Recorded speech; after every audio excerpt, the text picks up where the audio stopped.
been reported. It's been recorded already?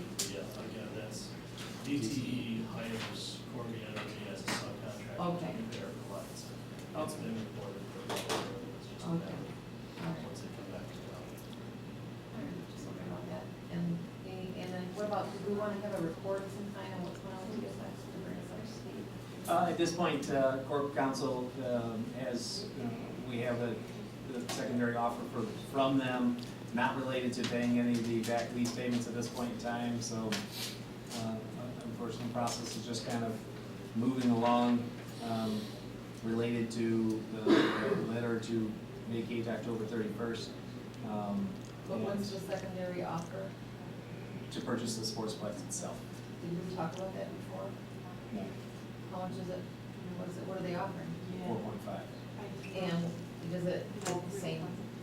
Well, theirs is under the same language, so we've got to put some other language in there that's, it's addressing again the back lease. So Corp Council has it, they've done some things, John and I talked about it this afternoon when he came in. Scott Lights, to Mr. Lights to review. He did some tweaks to it. There were some things that I suggested that I thought we should put in there to again, forward it back to them to see if they're gonna meet those terms, and maybe we can entertain it. If they're not, then, we gotta figure out what the alternative processes and solutions could be. Okay, just wondered. Did that appraisal that he had done include the extra property? No, So does the offer include the extra property? no. Okay. So the other property, then would we try to sell it? Or get a developer in there that will do something similar? Well, I mean, I think that, that's kind of been the goal, to try to get to a point to figure out what it is, we want to entertain, because I, again, feel very comfortable, as I said, that the $6 million was a very fair price. The property was a throw-in to stimulate development. It wasn't, there was a set amount related to the property. We've indicated that, well, okay, then,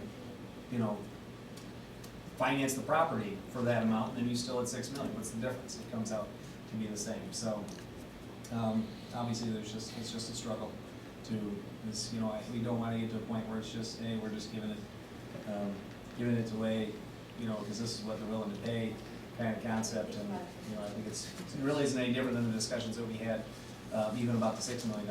It's just a matter of, trying to figure out what it is, what we want to do, and being able to evaluate all of the what-ifs. I know we had, we are anywhere with that, as far as the assessment, reconditioning, the purchasing assessment. No, we haven't met that, those findings yet. What is that? We just, again, we don't know, Jeff, we've got to reach out to Simcoe.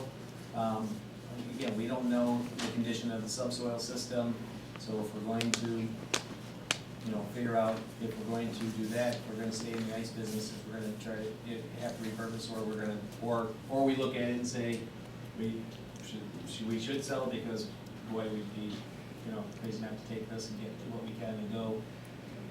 It's just, we don't have all those answers at this point to look at them. Mayor, I apologize, I was on the hall. You said that his latest offer does not include the property? Right. I go back to the meeting where he stood here and told us that this deal hinged on the availability of that property. So I don't understand that, the randomness of this whole approach. He sat here, 3 months ago telling us that this deal doesn't work without the soccer dome and the hotel, the economics of it, and he went through that whole spiel of You're obviously the economics. listening to the conversations that either Jeff, or Mr. Martin, and I are having, because There are that's, reason to speak. you can't keep coming back, they keep coming back to the fact that, we're doing you a favor by bringing this economic development. And look, we agreed to that, but what we agreed to was that $6 million was, a fair number, given that for $20 million investment that the city has made to try to stimulate that and the development and the growth to kind of go through. So to just take off 1.5, their bottom line, as much for the Sportsplex operation, hinges on, the air supported structure, as it does.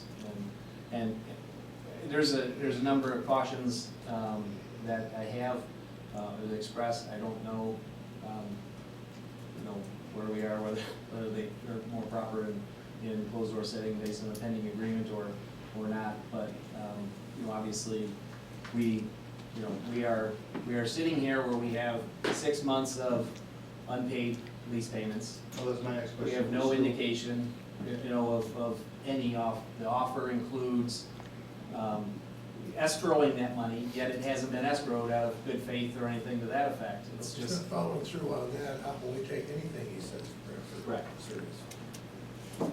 The lease expired, yes, and so is on he, August 31st. So he's on holdover at 150% of the original lease agreement. So for September, October, and now November, he owes us $15,000 each month. And in mid-September, he was notified to vacate by the end of October 31st. yeah, okay, I knew there was an Last October day, so- 31st deadline. Right now, that's been filed in the district court, right? That's correct. And we've got a date for mid to late November. Late November at this point in time. There really isn't much like we were with Green, there isn't much for us to be able to do in some other form till that, so, and they haven't made any effort to say, well, here's this money. Has he given you, I know at some point in time, his argument was that he's made capital improvements in cash, although that wasn't part of the deal. I mean, I think that's what he was arguing. Has he demonstrated any evidence of that? No, and Jeff was in on the meeting, Amanda and Jeff and I sat with him and his attorney, and John was able to make it, but that's what I pinpointed. You gave us a list of improvements for $110,000. 40,000 or 60,000 was of the original list that we saw that we already forgave 40,000 of in the first 4 months waived lease. 30,000 of that was related to norovirus cleanup, which isn't on us, that's the cost of doing business. So, you know, now we're talking about $30,000 out there, and I mean, I would say even in worst case scenario, we would have half of it, so. But they haven't given us a breakdown, they haven't given us an itemization. I even asked them because right now they're still turning on the hot water and melting the ice, which is costing them about $17,000 since they took over, or is that a month? It's a water bill, so that's 2 months, right? So 17. every 2 months, about 17,000, so those are the same issues that the previous operator was saying, you know, the utility costs, they're killing us, you know, we can't keep up, that's the point, I'm assuming they haven't paid that bill either. You aware? Not that I'm aware of. Geez. I hope Right so, paying about that water that, bill. no. Aren't they insured for things like that? For what? The virus. Yeah, they're trying to come back to us and claim that, you know, we should have that, and we should be able to reimburse them that cost, because it would be on our insurance.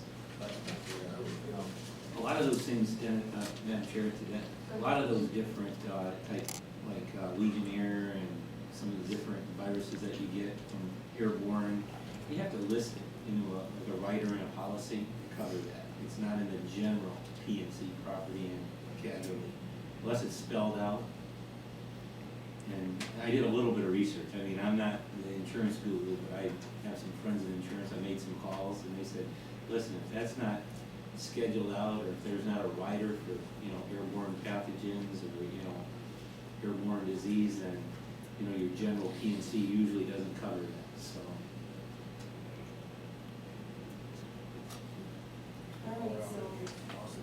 Well, there's business interruption insurance. Everyone should have that, for crying out loud. You know what your daily sales are, so everybody should have that that's in business. And every day you're out of power, every day you can't function, the insurance company after first day, 7th day, 10th day, whatever, they would turn around and start reimbursing you. yeah, again, and a number of dilemmas, unfortunately, from what I understand.